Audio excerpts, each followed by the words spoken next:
Our first block in the series of row by rows is this bow tie block.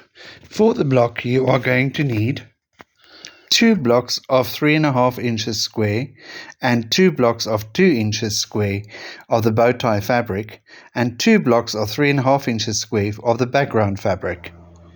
For the bow tie blocks we're going to take 2 of our contrasting fabric. Sorry, you are getting seasick because the camera is moving.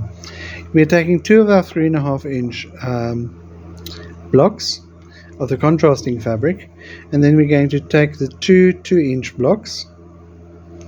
You just double check this. The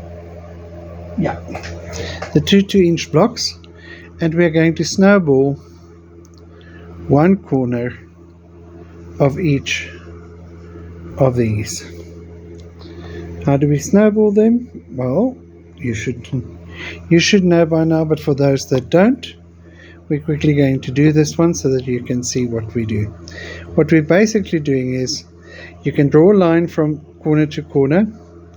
I don't feel that the size warrants that extra step, so I'm just eyeballing it. And we're going straight to our machine, and I'm making sure that I put the one corner in underneath, and I'm checking that my opposite corner over here is in line with the opening on my 1/4 inch presser foot. And there we go. Let's sew through this.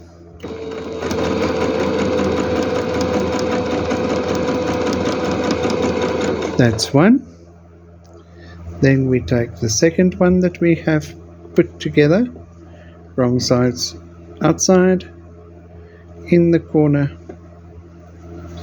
We just maneuver it right there where we need it, and we're going to do exactly the same with the diagonal line from corner to corner, and again just eyeballing it. Like I say, if you feel you need it more accurate, then nothing keeps you from. Right, so I'm making all 14 the pink bow ties, and the green is our background squares. So this is one that I've done. Now we're going to the next step of the snowball. So what we've now done is we've sewn from corner to corner on both of these. Now we need to trim them, and that's what I'm going to do now. With a 1/4 inch seam allowance on the corner side, the outside corner side of our, and there we are. This gets a little bit small. Normally we would make bonus triangles for this, but can you see this is going to be the size of it, and once I take a 1/4 of around the edges of this, that's what we're going to end up with. So unless you're into making very minute little blocks, this I don't keep. I keep them for my pictorial quilts, but for no other reason. And we need to do that with both of our snowballed corners. So there we go. A quick press open, which I'm going to do off camera. So the pressing has been done. We pressed to the pink, and then we're going to lay out our block to make our bow tie. So these two go there.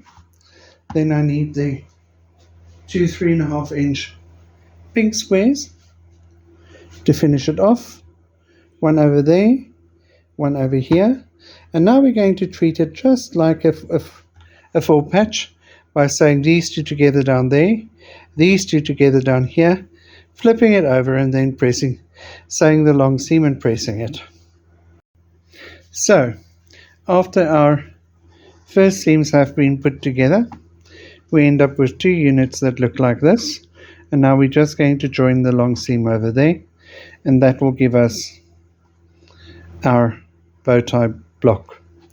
So we'll be back when we start to put the row together. And there is our completed block. So now you've got options putting your rows together. You can either make them all face one direction like this, and then let me just move them up so that they're both in camera. So you've got your background greens then in opposite, or you can flip-flop them like so, and then you're going to end up with a a rectangle where the greens are going to go. So it's really, there's no wrong, there's no right.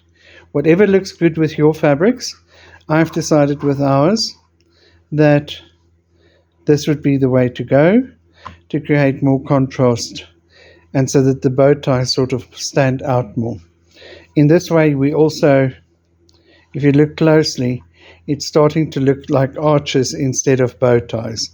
So I prefer this, but it's really up to you and what your fabric looks like when you start putting your row together. So there's options. So when your blocks are complete, you can put your row together like that, and we are ready for the next step.